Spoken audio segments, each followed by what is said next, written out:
السلام علیکم ناظرین، آج ہم بات کریں گے بادشاہی مسجد لاہور کے بارے میں۔ بادشاہی مسجد 1673 عیسوی میں اورنگزیب عالمگیر نے لاہور میں بنوائی۔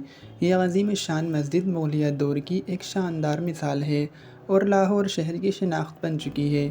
یہ فیصل مسجد اسلام آباد کے بعد پورے پاکستان کی دوسری سب سے بڑی مسجد ہے، جس میں بیک وقت 60,000 لوگ نماز ادا کر سکتے ہیں۔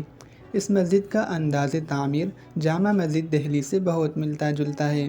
اس مسجد کو لاہور کے شاہی قلعے کے برعکس تعمیر کیا گیا، جس سے اس کی مغلیہ دور میں اہمیت کا پتہ لگتا ہے۔ 22 فروری 1974 کو لاہور میں منعقد دوسری اسلامی سربراہی کانفرنس کے موقع پر 39 سربراہان مملکت نے جمعہ کی نماز اس مسجد میں ادا کرنے کی سعادت حاصل کی۔